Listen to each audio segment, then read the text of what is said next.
listening to the Rainmaking Podcast, hosted by high-stakes headhunter, author, and professional speaker, Scott Love. You're listening to the Rainmaking Podcast, and my name is Scott Love, your host. Thanks for joining me on the show. I'm glad that you're with us, and thanks for making this a top 3% podcast. One thing I'd recommend, if you've got some time, is scroll through the previous episodes. We started this about 2 years ago. This was my pandemic project. Some people got a pandemic puppy. I had a pandemic project, and we're going to stick with it, and I really appreciate you being part of this journey. My goal is to help give you ideas that can help you grow your practice, grow your business, and your sales. If you're in an organization that has a marketing department, then you're really going to appreciate this particular episode because there could be some unharvested opportunities that are easily within your reach. That this expert today will give you ideas on how you can really capitalize and really fully utilize that marketing department. And our guest is Jenn Johnson. I've known Jenn for several years. She's a good friend and she's a highly credentialed expert in the area of recruiting. She owns a company called Calibrate Legal, which is one of the leading recruiting firms that recruits what she calls revenue enablers. Those are the people that help law firm attorneys get more business. She's got some great ideas in today's show, so make sure you listen to this. And if you've got a minute, connect with her on LinkedIn and visit her website. We're going to put those links in the show notes, so make sure you check that out. As always, if you get a chance to write a nice 5-star review for our show, and if you hear some good ideas from Jenn today, make sure you give her some credit and mention her by name also. As always, this episode and this show is sponsored by Leopard Solutions' Legal Intelligence Suite of products, Firmscape and Leopard BI. Push ahead of the pack with the power of Leopard. And now, here's Jenn Johnson.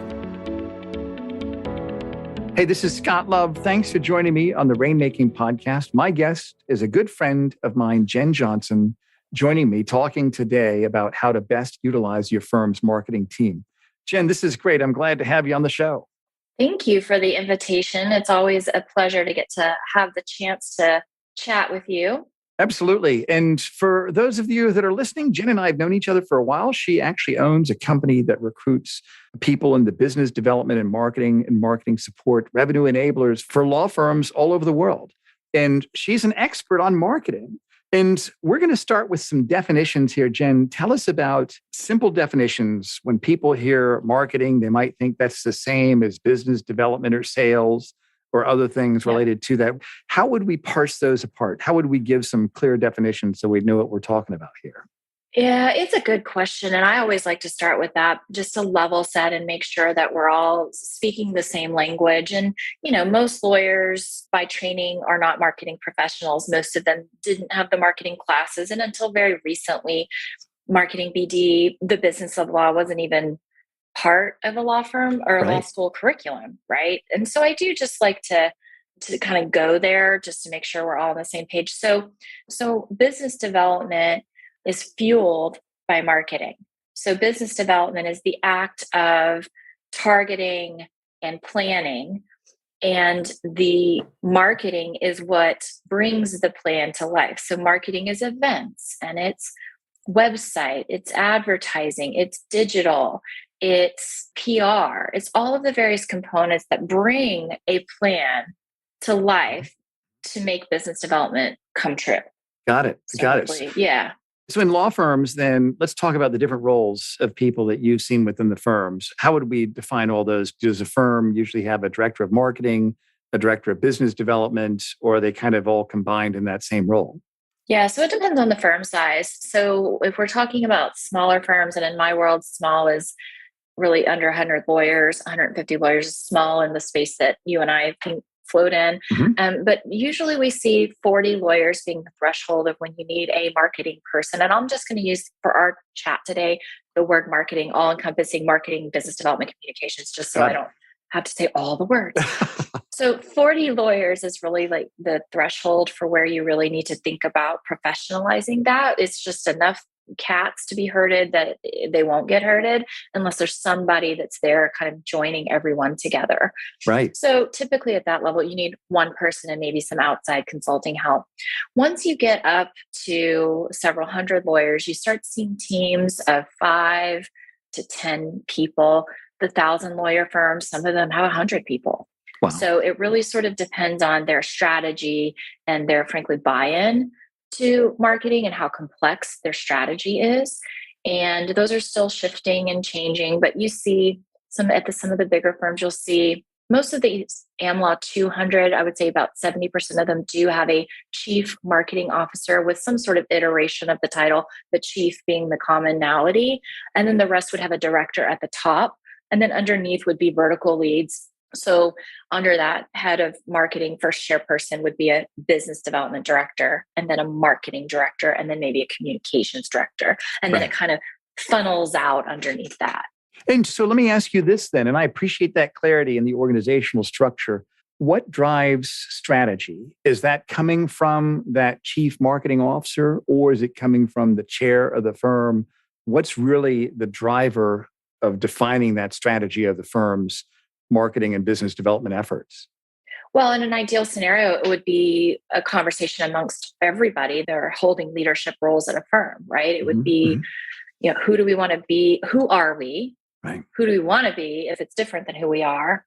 How do we get there? How do we make the most amount of money with the least amount of effort? How do we, there it is. What do we want to be known for? What do we, What do we not want to be known for? How do our people experience working here, which plays into brand, which oftentimes is not lined up externally and internal. What you're saying externally is a lot of times not consistent what the people feel when they actually work there. And so in an ideal scenario, it would be a collaborative, iterative conversation. But in the practicality in the real world, it's typically partner driven, where they decide what they want, and then it is more mandated on what you need to do or get it done however you get it done. Right. So we are seeing it shift where the C-suite across the board, not just the marketing folks, but the talent folks and the finance team, et cetera, are being brought into the conversation and really appreciated for the value and the expertise that they bring to the table, right, with their own background and training. Whereas it used to be more common that there would be a room full of lawyers who made decisions and then would issue marching orders. It's definitely shifting now where that expertise is being brought in proactively and appreciated. And it's amazing to see. That's great. I think that's a good trend. So let's say the person listening to this is a partner. He or she has a successful practice and they want to grow it. How can they best utilize their internal staff to help them reach their business development and marketing goals? Well, one thing that I will say is that there is no one size fits all approach to business development. You know this, I know this as business owners and entrepreneurs. And if I think about it in that way, individual rainmakers inside of a law firm, they're individual entrepreneurs, right? They have their own styles and own approaches and own expertise. And so there isn't a one size all fits model. And I think it depends on the level of expertise you have on your marketing team and knowing how and when to activate them. But the first thing I would do is ask them for a meeting and explain to them, if your tail is tingling and you think there's an opportunity for something, explain to them what you think the opportunity is. Work with them and engage them on figuring out what the ideal client has been for you and what you might want to do more of with those particular clients and which clients you might want to start distancing yourself from. But really understanding what the profile is, that persona of your ideal client, current state, and then the persona of the clients that you want in your future state. And what is that expertise and what do you want to be known for? And how do you plan to do that? Maybe you enjoy speaking engagements. Maybe you do writing. Maybe you're great at talking to the media. There's various ways that you can go about giving your expertise into the world. And it's about customizing that for what you need and want. So you've got to figure out, you've got to plan. You need to know market insights and intel about what your competitors are doing, who you're up against. You need to understand what your differentiator is. And you've got to have a plan for communicating your expertise out into the ethos. You've got to do targeted segmentation. You've got to, and then measure it, measure if it's working or not. So set some key KPIs in advance and learn and be okay with failing quickly. If something isn't working, stop doing it quickly. Right. I mean, if we could just rewind what you've said over the last 10 minutes, that could actually be the basis of a 30-day seminar that we could put on, because how deep does that rabbit hole go, right? So it is a deep, deep, deep rabbit hole. And the hard part with, I think, the biggest challenge of most C-level professionals or vertical leads, whatever the title is, in a law firm is that they're dealing with multiple owners. And it's not just a marketing problem, but everybody's, priorities are different, but everybody feels as if their priorities are the most priority, right? The biggest priority. And so figuring out how to deal with that, getting consensus and buy-in is very difficult.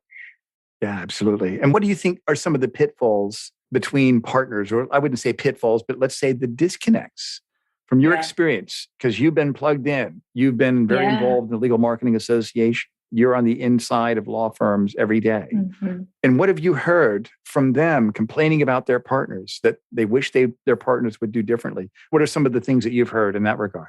I think some of it's the clash of the generations.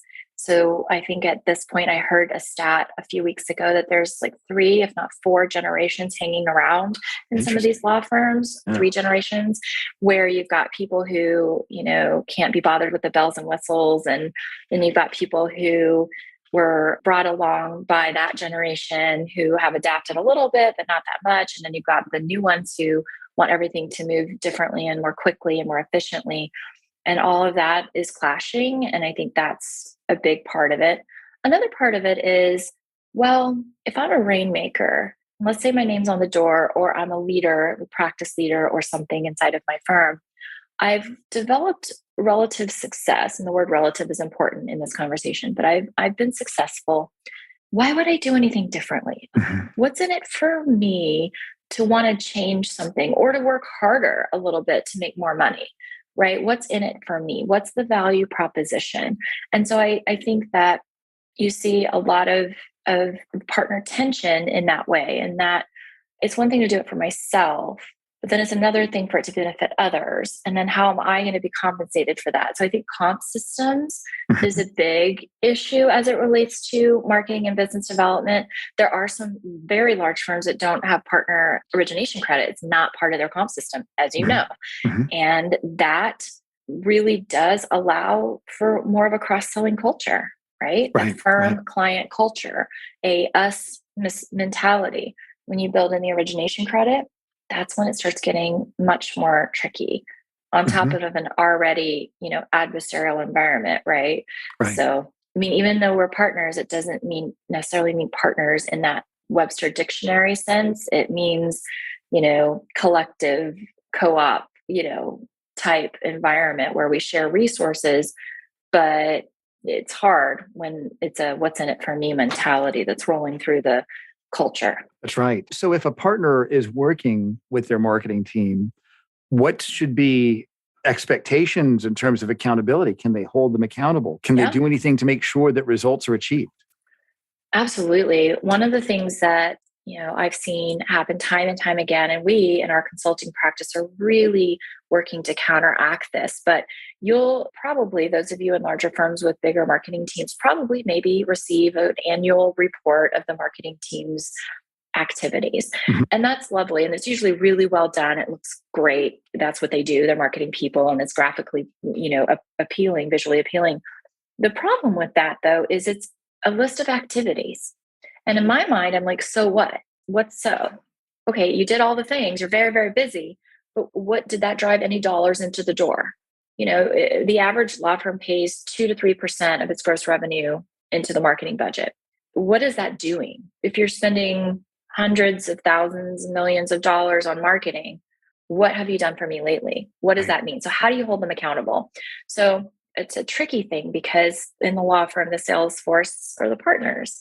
And so in many instances, it's hard to tie back the marketing activities, but it's all about tracking every action that happens in a marketing department back to a strategy, right? So whether it's an individual partner strategy or a practice strategy or an industry strategy or the firm strategy, everything has to tie back, or we need to not be doing it. Right. And really, we've seen it where firms are now, marketing departments are able to look at proposal and influenced revenue. So they can say, okay, over the last 12 months, for the partners who chose to use our services to help them prepare a proposal, they were 38% more likely to win at a 15% higher margin. Wow. Those are the data points that you can go back to as ammunition. Lawyers love evidence, right? So if you can say to them, you're more likely to win at a higher margin if you work with our team. But that means, by the way, there's boundaries and rules. You can't get it to us the night before. If you want us to help you win bigger and more often, then there's a process, and it takes weeks to get this thing right. So they're not, magic wand people. They have their own processes, and it's part of it's them, the marketing folks needing to put some boundaries in. Here's what services we provide. If you give us something the day before, we're not going to be able to do it at the level that you're hoping. I think that's great. And so everything you said, I think, is fantastic. And I like the way you talked about, here's the evidence that marketing people should track to show. Work with us, we'll help you achieve these results. And this is how we know it's going to happen. So tell me a story of a firm, and you don't have to mention the firm's name, of course, but where you saw a high-performing, highly functional marketing team with good leadership and effective strategy, and the execution was seamless and at a high level with the partnership, and they achieved significant results. Tell me about a story like that. Yeah, it's really interesting because in theory, as you're running CMO place searches or COO searches, in the roles that those positions sit in, you would, in theory, think that they would have stories about how they were able to help influence revenue, more higher revenue, or make a change of some sort. So there's a couple of stories. I mean, I know a couple of CMOs whose managing partners and executive committees make zero moves without talking with them first about what did we miss? How should we be looking at this? Do we have the right perspectives in the room? Building pitch teams, building, messaging. That there's a ton of marketing people that are out and client facing and doing these feedback interviews and making sure that the services that we provide, is it going well? How are we billing you? Does that feel okay? What are the other services that we could provide to you that we can give to you without billing you for it, right? To be more of a business partner. So that's the things that they're doing, really trying to add more value to the relationship to strengthen it.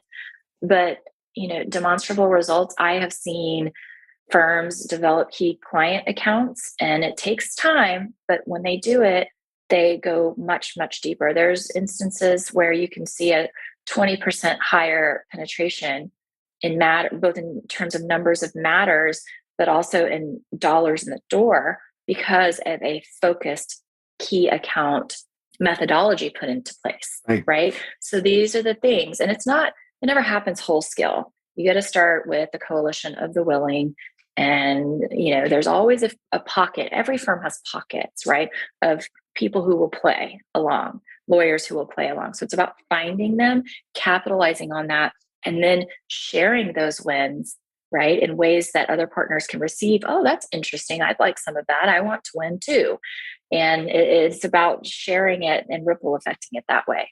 That's great. And I like the fact that you said, find those people that are supporters, that want to pitch in, that want to help out. Start with that, build a case study. Now you've got a story that you can sell to other people. Because when you said that a lot of the partners, they're really self-employed, yeah, they kind of are. And I think when you look at the organization of a law firm, one thing I learned early on was that a law firm is nothing more than a collective of peers held together only by conditional promises to each other. And it can fall apart pretty quickly. You've got to have that cohesive leadership. And I think when a firm builds story after story after story of teamwork, people working together, the trust increases, then they're more likely to go to that staff person and say, help me out.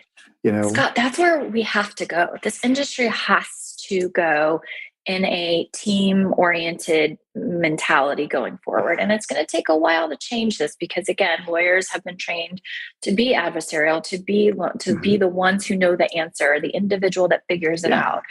And the team mentality has to happen, not only for the future of the workplace and the future of how technology is going to converge and the alternative legal service providers, but also for the talent that you can attract. So not just the lawyers, but if firms continue to want top quality people in their accounting department or their marketing department or their talent group or their IT teams, they're going to have to promote actually live a culture that's authentically team oriented. What you see so often is an external brand message that is team, collaborate, yada, yada. And then inside, it's not like that at all. Yeah. And that doesn't just go for the lawyers. It goes for the staff as well. And a law firm is only as good as the support staff it has in place. And I think there's a dismissal of the need for high quality support professionals. Right.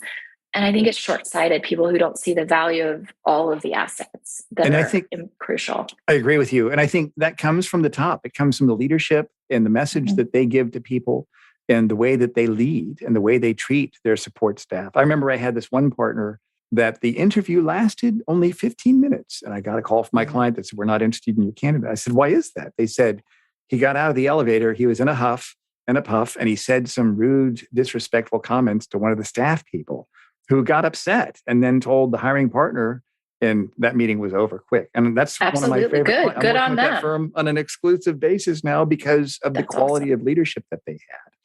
And that's the thing I saw. We look for that too, all the time. We look for, as we're pitching work or talking with firms, whatever scenario it might be, how do they treat us, as potential service provider partners? Like if you treat us poorly, I'm not inclined to do business. That's exactly right. And that's what I've seen as well. And I can always tell when I've got a high functioning staff person that I'm talking to that's enthusiastic about the firm, that's a tell. If I have somebody that's 100. Not communicative to me, that doesn't make recruiting a priority, that's a tell also. That firm isn't going to do very well. If there's a problem in one area, it probably exists in other areas in that organization.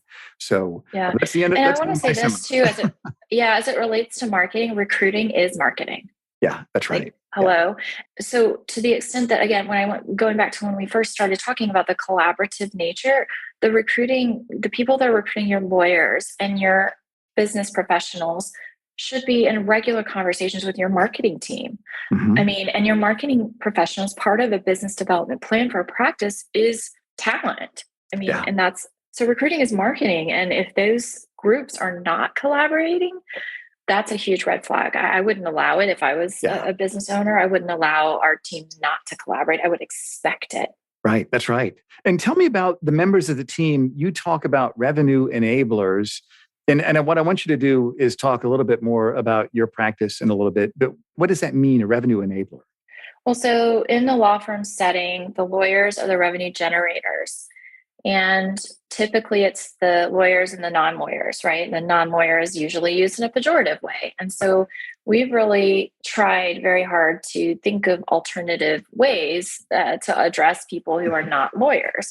And so we came up with this catchphrase, revenue enablers. So the lawyers bring the money in the door, make the money, bill the hours, but everybody else on the business side are enabling that revenue to be in the door, come in the door. And so I always give this example of all of your humans are an asset. And if you don't understand that the person you pay a salary to organize the napkins in the conference room so that your clients have an experience with your brand that's positive, and you disregard them as being part of the cycle of selling your services, that's a problem. If you're paying that person money to do a job, they are indeed an asset. Mm-hmm. And so they are enabling you to have your clients have the experience you want them to have by having the napkins in the right way and the coffee is hot. Do you know what I mean? That's a very basic example. But if you had, people who couldn't do math in your accounting department, that's a problem. But you have people who are very smart at what they do and appreciating the fact that they get your bills out the door and they collect the money. I think we're just missing something here. And so we like to say revenue enablers are the core. And if you don't have the best possible functioning team of revenue enablers, your business is going to suffer. Yeah, that's right. And tell me, as we bring our conversation to a close here, Jen, if you could summarize and maybe give us 3 action steps that someone listening to this can take to really maximize the potential of their team. What would those 3 action steps be? So the first one is I would, depending on, your position at your firm, but I would call a meeting of your vertical leads on the business side and ask, set an agenda and say it's a collaboration meeting and that your expectation is that they will collaborate, have the meeting and ask them what they're working on together and see what happens. And really just setting that precedent that collaboration is not optional and just see kind of what you get and then start holding regular meetings with the business people to see what they're up to and then hold them accountable for that. As it relates to marketing and business development, I would certainly call the person or email and set an appointment with the person who is assigned to your practice or industry, et cetera, and just ask them if there's anything that they see that they could be doing to enhance your business development efforts. Ask them some specific questions and see what you can elicit from them. And if you don't wind up having a conversation that you want to continue with that person, then I might think about potentially making a change, because there are 100% people out there who should perk your ears up when they're talking about their expertise, which is marketing and business development, and how they can help you. So what's our third step here? Our third step is a good one. I like to step outside of the law firm land bubble and do some reading about successful businesses that are similar to the practice of law.